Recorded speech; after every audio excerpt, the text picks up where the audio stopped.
माणूस म्हणून आपण अजून कसे बाहेरच्या जगात प्रेझेंट होऊ शकतो ह्याचा एक अंदाजसुद्धा आलेला आहे की जे खूप गरजेचं आहे आपल्याला आपल्या बाहेरच्या आयुष्यामध्ये. माझं पहिले ऐका, मी सांगतो ते महत्त्वाचं आहे, माझं ऐकायचं आधी.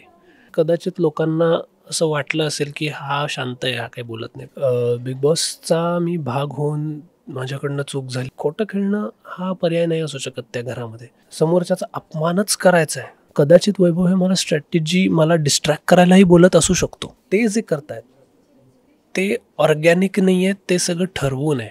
तो आत्ता गोष्टी पर्सनली घेतोय, जे घ्यायची काही गरज नाही आहे. हॅलो एव्हरीवन, मी आहे भाग्य आणि तुम्ही मला पाहता टेलिचक्करमध्ये. आज आपल्यासोबत आहे निखिल दामले, जो बिग बॉसच्या घरातून इविक्ट झाला आहे. आम्ही तुझी जर्नी खूप एन्जॉय केली आणि खरंच हे अनएक्सपेक्टेड आहे की तू बिग बॉसच्या घरामधून बाहेर झाला आहेस. हे डबल इविक्शन होतं ॲक्च्युली. तुला काय वाटतं तुझ्या इविक्शनबद्दल? घरात अजून जास्त राहता आलं असतं तर नक्कीच आवडलं असतं. पण जे काय म्हणतात, जे लिहिलेलं आहे तुमच्याबरोबर ते घडणार आहे, त्याच्यामुळे काही करू शकत नाही आपण.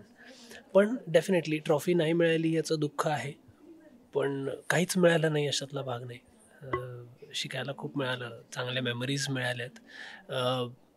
माणूस म्हणून आपण अजून कसे बाहेरच्या जगात प्रेझेंट होऊ शकतो ह्याचा एक अंदाजसुद्धा आलेला आहे की जे खूप गरजेचं आहे आपल्याला आपल्या बाहेरच्या आयुष्यामध्ये. म्हणजे असं आहे की तू जो आहेस खूप छान खेळलास, पण तुला असं काही वाटतं का की तुझी ही स्ट्रॅटेजी जर तू केली असतीस तर तू एंडपर्यंत तुझी जर्नी अजून राहिली असती? आत्ताच जो सगळ्यात शेवटचा माझा भाऊचा धक्का झाला त्याच्यामध्ये रितेश सरांशी यांचं आणि माझं इंटरॅक्शन झालं. त्याच्यामध्ये ते म्हणाले, मी त्यांना म्हणालो की म्हटलं माझं जर का एखादं मत आहे तर माझं पहिले ऐका, मी सांगतो ते महत्त्वाचं आहे, माझं ऐकायचं आधी. हा माझा स्वभावाचा भाग नाही. आधी समोरच्याचं तर ऐकून घेऊयात, त्याचं काय म्हणणं आहे ते समजून घेऊन मग आपण बोलूयात. बोलायचं नाही असं नाही, बोलायचं. आधी समोरच्याचं तर ऐकून घेऊ, त्याला काय म्हणायचं हे समजून घेऊ. कदाचित त्याच्याने आपल्या प्रेझेंटेशनवरती फरक पडू शकतो ना. हा उद्देश असल्यामुळे तो एक कारण असू शकतं की कदाचित लोकांना असं वाटलं असेल की हा शांत आहे, हा काही बोलत नाही, पण त्याच्यातला भाग नाही आहे. मी बोललेलो आहे त्याप्रमाणे लोकांनी मान्य करून तशा गोष्टी घडल्यात सुद्धा घराच्या आतमध्ये. त्यामुळे कितपत लोकांनी बघितलंय, काय बघितलं नाही बघितलंय मला माहिती नाही. जर बिग बॉस बघायला गेलास, बोलायला गेलास हिंदी मराठी कशामध्ये पण, जर तुला कंटेस्टंट बनून जायचं असेल त्याच्यामध्ये तुला शांत नाही व्हायचं आहे. जो लढणार तो जास्त दिसणार. तुला असं वाटतं का की तू बिग बॉसचा हिस्सा बनून चूक झाली तुझ्याकडून, या तो शो तुझ्यासाठी नाही आहे? बिग बॉसचा मी भाग होऊन माझ्याकडनं चूक झाली असं मला खरंच वाटत नाही. तिथे जाण्याने मला एक माणूस म्हणून, एक व्यक्ती म्हणून, कलाकार म्हणून हा फायदाच झालेला आहे. माझ्या वैयक्तिक आयुष्यात, माझ्या प्रोफेशनल आयुष्यात, प्रत्येक ठिकाणी मला त्याचा फायदाच झालेला आहे. त्याच्यामुळे मी त्याच्यात चूक केली असं मला खरंच वाटत नाही. आणि तो प्रकार कसा आहे की ठीक आहे, एक असतो मुद्दा की जो कोण आवाज चढवेल त्याच्यावरती फोकस जातो, लोक त्याला ऐकतात, बोलतात, हे सगळं खरं आहे. पण एखादी गोष्ट आपल्या स्वभावाबाहेरची असेल तर ती आपण जर का करायला जाऊ तर त्याच्यात आपण चुका करू शकतो जास्त. एखादी गोष्ट आपल्या स्वभावात नाही आहे तरीही आपण ती करतोय तर ती कुठेतरी 19-20 होऊ शकते. त्याच्यामुळे आपल्यावरतीच गोष्टी उलटू शकतात, ह्या सगळ्या गोष्टी होऊ शकतात. त्यामुळे खोटं खेळणं हा पर्याय नाही असू शकत त्या घरामध्ये. त्यामध्ये जो तुमची जी रिअल पर्सनॅलिटी आहे ती बाहेर आली पाहिजे. आणि माझी रिअल पर्सनॅलिटी जर का शांत असेल तर मी माझं मत हे शांतपणेच मांडणार. ओके, पण आम्ही खूप एन्जॉय केला. आय मीन हाच एक नेचर आहे जो बाहेर आल्यावर पण ऑडियन्स जज करतात, आणि तोच तर आहे बिग बॉस. तर तो 3 महिन्याचा आहे बरोबर, पण बाहेर आल्यावर पण तुझी पर्सनॅलिटी रिअल होती. आम्ही खूप एन्जॉय केली.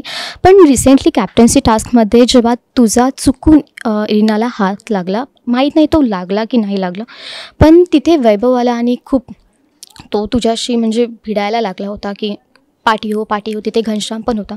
मला पर्सनली असं वाटतं ऑडियन्स म्हणून की तू तिथे तुझं पॉईंट जो होता क्लिअर करायला पाहिजे होतास की, पण आम्हाला एवढं नाही दिसलं. ॲज 1 तासामध्ये तर नाही दिसला, पण आम्हाला असं वाटलं की तू का नाही, तू त्याच्याशी अपोजिट तिथे मी तुम्ही ऑब्झर्व केलं असेल तर मी शेवटपर्यंत वैभवला हेच बोलत राहिलो आणि तिथे माझा आवाजही चढला होता आणि मी त्याला हेच बोलत होतो की वैभव, मी अंगाला हात लावलेला नाही, मी पिशवीलाच हात लावलेला आहे, हेच मी शेवटपर्यंत बोलत राहिलो.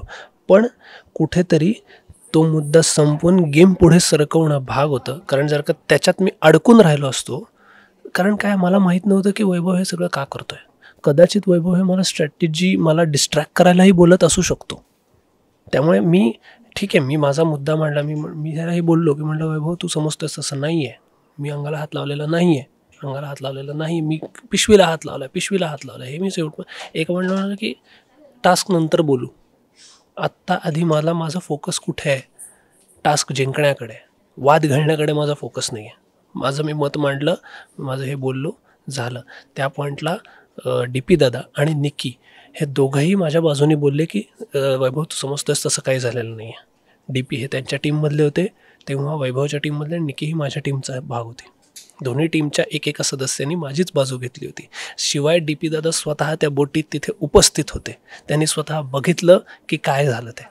हे सगळं असताना, हे सगळं झाल्यावर सुद्धा टास्क संपल्यावर माझं आणि इरिनाचं पण बोलणं झालं. त्याच्यात इरिनाही हे म्हणाली की जे काही होतं ते गेमसाठी होतं, गेमचा भाग होता, मला त्याच्याबद्दल काही म्हणायचं नाही आहे, त्याच्यात काही हार्ड फिलिंग्स नाही आहेत, काही योग्य काही अयोग्य असं काहीच नाही आहे, it was all a game आणि त्याला आपण गेमच्या स्पिरिटमध्ये ठेवूयात. मी म्हटलं ही सेम गोष्ट वैभवलाही सांग, कारण तो आत्ता गोष्टी पर्सनली घेतो जे घ्यायची काही गरज नाही आहे. हेही गोष्टी घडल्यात, फक्त काय होतं की आमच्यासाठी ते 24 तास असतात, तुमच्यासाठी तो 1 तास असतो, हा फरक आहे. ओके, म्हणजे हा माझा पर्सनल डाऊट तर क्लिअर झाला आहे, तू क्लिअर केलं आहेस तिथे. जसं की मी आता वैभवबद्दल बोलते. वैभव बळाचा खूप वापर करतो आहे असं आम्हाला दिसून येते खूप वेळा, मेंदूचा बिलकुल नाही वापर करत आहे.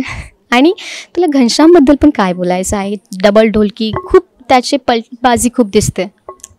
नाही, हे आता खूप एव्हिडेंट झालं आहे की घनश्याम एकाच ग्रुपचा भाग आहे, म्हणजे टीम एचा. आता पुढे जाऊन डायनामिक्स काय बदलत आहेत मला माहीत नाही, पण जोपर्यंत मी तरी घराच्या आत होतो तोपर्यंत तरी घनश्याम हा टीम एचा भाग होता, हे स्पष्ट होतं. पण व्हायचं काय की त्याला तो एखाद्या टीम बी मधल्या सदस्याबद्दल काहीतरी एक मतं मांडायचा त्यांच्या बाजूनी, आणि दुसऱ्या मिनिटाला तो त्या मतावरनं बाजूला व्हायचा. हे मी स्वतः घडताना बघितलं आहे की एकीकडे असं म्हणायचं आणि लिटरली 1-2 मिनटानंतर त्याच्या ऑपोजिट. आणि मग तेव्हा मग अरे म्हणजे असं हे काय झालं, आत्ता तर हे बोललास ना तू, असा एक ॲटिट्यूड झाल्यामुळे आमचा घरातल्यांचा पण घनश्यामबद्दल तसा ॲटिट्यूड झाला. हां, आता सवय तो तसाच आहे, त्याला काही नकाच घेऊ त्याला सिरियसली. ओके, निक्की आणि जान्हवीबद्दल बोलायला गेलो तर त्या कधी कधी त्यांचे लिमिट्स खूप क्रॉस करतात. वर्षाताईंबद्दल बोलले आणि जान्हवीचं ठरलेलं वाक्य आहे अवकात किंवा लायकी. किती तुला हे ठीक वाटतं की गेम तर गेम आहे, पण आपण आपले लिमिट्स क्रॉस करायला नको, आणि तुमच्या टीमने अजूनपर्यंत ती लिमिट्स तसेच ठेवले आहेत? लिमिट्स क्रॉस ह्या झाल्याच नाही पाहिजेत, आणि when it comes to such a senior artist ते नाहीच झालं पाहिजे. कोणाच बाबतीत नाही झालं पाहिजे, वर्षाताईच्या बाबतीत तर नाहीच, पण कुठल्याच सदस्याच्या बाबतीत हे घडलं नाही पाहिजे की प्रत्येकाची एक लिमिट आहे, त्या लिमिटच्या बाहेर त्या व्यक्तीचा शी तुम्ही चुकीचे शब्द वापरून नाही बोलू शकत. समोरच्याचा अपमानच करायचा आहे का समोरच्याला फक्त काय म्हणतात त्याला, वैचारिक मतभेद आहेत. आर्ग्युमेंट आणि क्वारल ह्याच्यात फरक आहे ना. आर्ग्युमेंट हे दोघांच्या बाजूला काही 2 व्हॅलिड मतं असतात, पण समोरच्याचा पाण उताराच करायचा, समोरच्याला घालून पाडूनच बोलायचं, हे मत कसं असू शकतं? ही फक्त एक क्रिया आहे, ते मत नाही आहे त्याच्यात कुठेच. तर तसं नसलं पाहिजे. निखिल, या 3 आठवड्यामध्ये तू काय ऑब्झर्व केलंस की हा एक कंटेस्टंट आहे जो पूर्ण गेम प्लॅनिंग करून आला, त्याला माहिती आहे पूर्ण स्ट्रॅटजी त्याची ठरलेली आहे, असं कोण आहे? मला वाटतं अरबाज, निकी यांचं, वैभव म्हणा, किंवा ह्या सगळ्यांचं ठरलेलं आहे की त्यांना कसं खेळायचं आहे, त्यांना कसं प्रेझेंट व्हायचं आहे, त्यांचं सगळं ठरलेलं आहे. म्हणजे आय एम नॉट सेइंग की शो स्क्रिप्टेड आहे, शो अनस्क्रिप्टेडच आहे.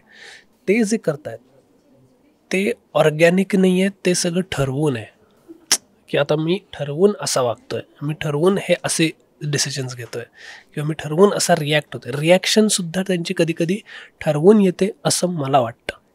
वेल, शोमध्ये आम्हाला 2 जोड्या दिसत आहेत. एक तर निक्की आणि अरबाज आणि दुसरा म्हणजे वैभव आणि इरिना. असं कधी कधी वाटतं ना की ते जाणून बुजून या फिर फोर्सफुली बनत चाललेत जस्ट फॉर अटेन्शन. तू कधी ऑब्झर्व केलंस का ह्याबद्दल?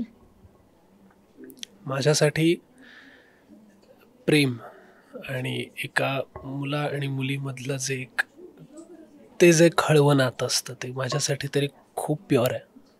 आणि मी स्वतः हे कायम बोलत आलेलो आहे की माझ्यासाठी तरी बिग बॉस हा तो प्लॅटफॉर्म नाही, त्याच्यासाठीचा तो प्लॅटफॉर्म नाही. हां, तुमचे मित्र होतील, कदाचित तुम्हाला एखादी व्यक्ती जेन्युइनली आवडू शकते, तुम्ही प्रेमात पडू शकता, नाही अशातला भाग नाही. तुम्ही स्वतःला प्रेमात पडण्यापासून थांबवा, हे माझं म्हणणंच नाही. पण प्रेमात पडलात तरी हे विसरून चालत नाही की तुम्ही आत्ता कॅमेऱ्यावर आहात, महाराष्ट्र तुम्हाला बघतोय. हे तुमच्या मनातनं जाता कामा नये. तुम्हाला एखादी व्यक्ती आवडू शकते, त्या व्यक्तीबद्दल प्रेम वाटू शकतं, पण ते प्रेम व्यक्त करण्याची आणि त्या व्यक्तीसोबत तुमचं नातं फुलवायची जी पद्धत आहे ती कॅमेऱ्याला आणि लोकांना आवडेल, त्यांना रुचेल, पचेल आणि ॲक्सेप्ट होईल अशीच असावी. ती खरी असेल तर. म्हणजे आम्ही बघत आलो की रितेश सर पण खूप वेळेला बोललेत टीम बीबद्दल बोरिंग या फिर तुझ्या पर्सनलीबद्दल, तुझ्या गेमबद्दल पण बोलले. तुला असं काय वाटतं की आता तुझ्या टीमने अशी स्ट्रॅटजी यूज केली पाहिजे ताकी आता पुढची जर्नी आहे ती त्यांच्यासाठी इझी पडेल? इझी कोणासाठीच काहीच नाही आहे. गोष्टी आणखीन डिफिकल्ट होत जाणार आहेत. आमच्या ग्रुपमध्ये सुद्धा फाटे फुटू शकतात, समोरच्या टीममध्ये सुद्धा फाटे फुटू शकतात. इट इज ऑलवेज इम्पॉर्टंट की व्यक्ती म्हणून प्रत्येकजण कसा उभरून येतो आहे आणि टीम म्हणून ते कसे एकमेकांना डील करतायत, एकमेकांमधले हेवे दावे कसे डील करतायत ह्याच्यावरती खूप गोष्टी अवलंबून होतात. पण गोष्टी डिफिकल्ट असणार आहेत हे तर नक्कीच.